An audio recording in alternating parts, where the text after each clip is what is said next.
2024 के इलेक्शन के माशरे के ऊपर बातचीत करने के लिए मौजूद मेरे साथी इब्राहिम राउत साहब, इस शहर के हल्के के राष्ट्रवादी के विधानसभा अध्यक्ष सभागृह के साथी जफर ममारी साहब, मुमताज शाह जी, मेरा अजीज भाई दोस्त मुन्ना साहिब जी, सोसाइटी के जिम्मेदारान असलम शेख साहब, अजीज दबीर साहब, नौशाद अली खान सोली साहब, रफीक बामे साहब, हसीब शेख साहब, शहबाज आजमी साहब, और इस क्राउड के अंदर मेरे बैंक के मेरे मैनेजर से लेके पूरे आगे पोस्ट तक गए हुए देशमुख साहब नजर आ रहे हैं। देशमुख साहब, आपका भी इस्तकबाल। अस्सलाम वालेकुम हाज़रीन साहब, खुशी हो गई, इतने साल बाद नजर से देखा, थोड़ी दाढ़ी बड़ी हो गई देशमुख साहब।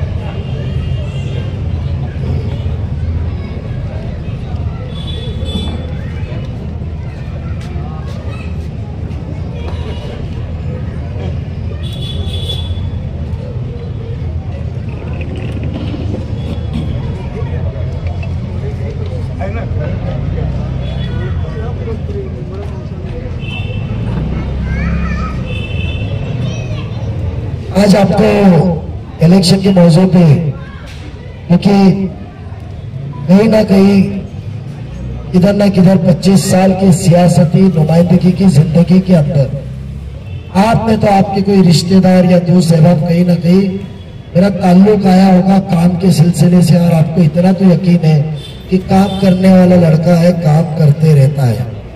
कोई कोकन बैंक के जरिए हो, दीन के जरिए हो, दुनियाई तार हो, या सियासती जिंदगी में महापालिका या कुछ काम हो। एक तो आज आपको फर्क सबसे पहले लगा कि आपको ऐसे नुमाइंदे को चुनना है जिधर बिना किसी डर के, बिना कुछ के आप एक मेमोरेंडम तो दे सकते हैं।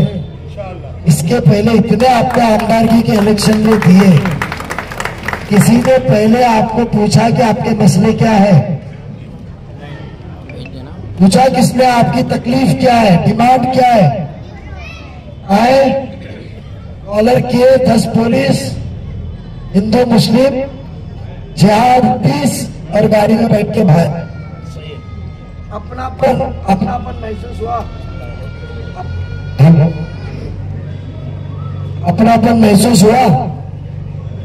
यही एहसास दिलाने को हमने इब्राहिम भाई को कहा था, थोड़ी सी मेहनत कीजिए, लोग नाराज रह गए, कतरा रह गए। नजीब से मोहब्बत है, पर नजीब से मोहब्बत होने के बाद में नजीब के साथ जो एक पार्टी है उससे हो सकता है हमारे इख्तिलाफात है, नापसंदी रहेगी तो हम इसको वोट दे या ना दे। आवाज आ रही है ना? ये बात की वजह से कहीं तो भी कतरा रहे होगे आप।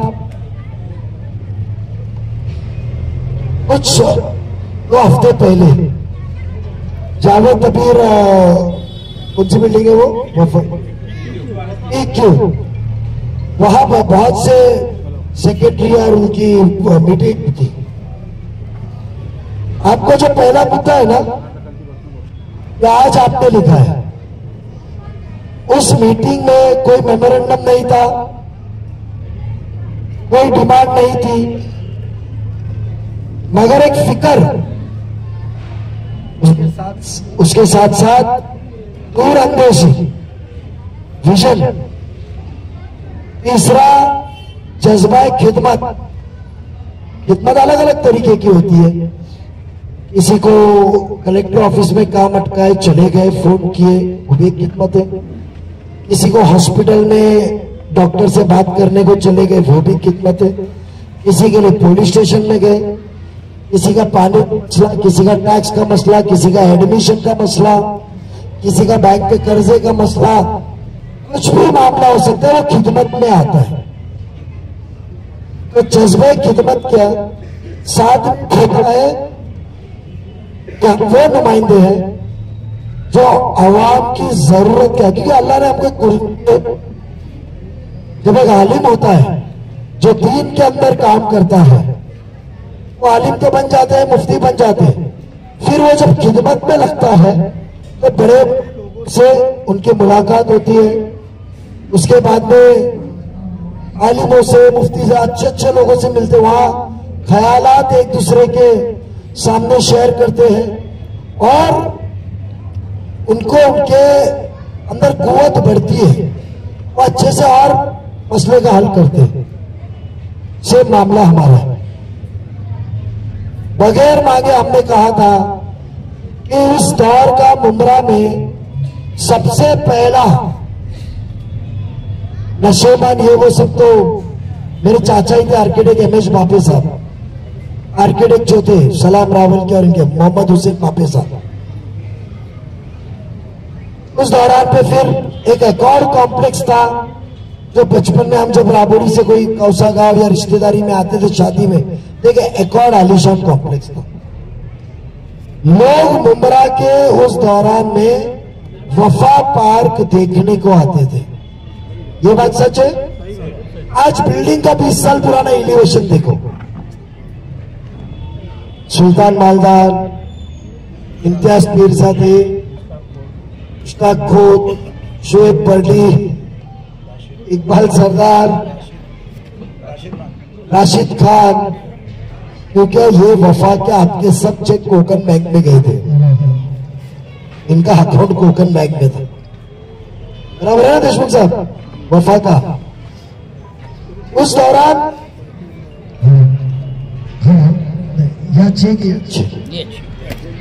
पत्रकार ने बोले तो सर रशीद ये जब बना था, अब 15 साल आपने आपके आमदार साहब को, मैं मानता हूं, पहले मैं माजरत चाहता हूं, बेशक ये हैदराबाद में मैं आया था, इब्राहिम भाई को लिया था जब वो समाजवादी में थे, जावेद दबीर, इकबाल सरदार को बुलाया था मैंने, और कल्याण से वो आते थे मेरे लिए।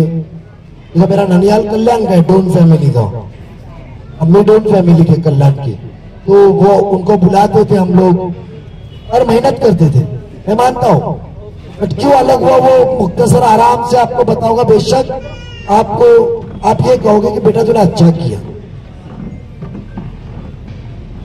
आज वफा बनने के बाद 15 साल आपने शादी में बुलाया होगा, बड़े बड़े हदीस के बयानात, बीजेपी का कितना डर है, कितना इस देश खतरे में है, इस्लाम कितना खतरे में है, ये बातें आपने सुनी होगी। वो इंसान को कभी लगा कि हर सोसाइटी की, हर बिल्डिंग की एक उम्र होती है, जैसे कि इंसान की उम्र होती है। हमारी हयाती अल्लाह ताला के हाथ में, इसको 30 साल का सर्टिफिकेट इंजीनियर देता है। कभी उनको लगा कि ये बिल्डिंग कल खस्ती हालत में होती है तो ये वो मालिक जिसने बनाया उसकी मोहताजी आएगी आपके सर पे, क्योंकि जमीन आज भी आपके नाम पे नहीं है। ये बात सच है।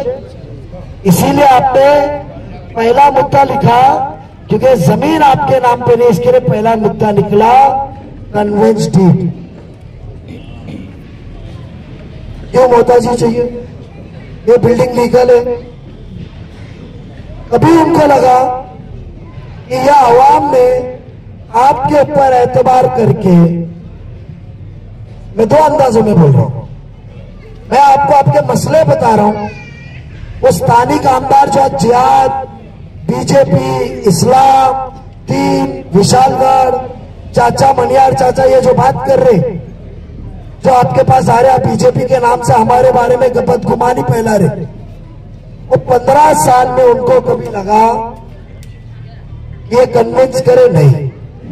उनको कभी लगा कि 2.5 साल में हाउसिंग मिनिस्टर हूं, हाउसिंग मिनिस्टर ऑफ महाराष्ट्र, वो ऑफिशियली म्युनिसिपल कमिश्नर को बुला सकते हैं, बात कर सकते हैं कि ये आवाम को मुझे ओसी देनी चाहिए। ये लोग जिन्होंने मुझे वोट नहीं दिया होता तो मैं मंत्री नहीं बनता, मंत्री नहीं बनता तो पैसे नहीं कमाता, पैसे नहीं कमाता तो मैं आज इलेक्शन में हर सोसाइटी को, सेक्रेटरी को पाकिट नहीं बेचता, वोट 2000 में नहीं खरीदता। ओसी नहीं आ सकती, ओसी आ सकती थी आपकी, आपकी ओसी है इंशाल्लाह। आप एक बार भरोसा करो, ये गेट के बाहर निकलने नहीं दूंगा। सब्जेक्ट टू कहा आपकी हाजिरी लगे, आपको ओसी भी लाके दूंगा, आपको कन्वेंस भी करा के दूंगा, क्योंकि आपकी सोसाइटी, मैं कानून बताता हूं,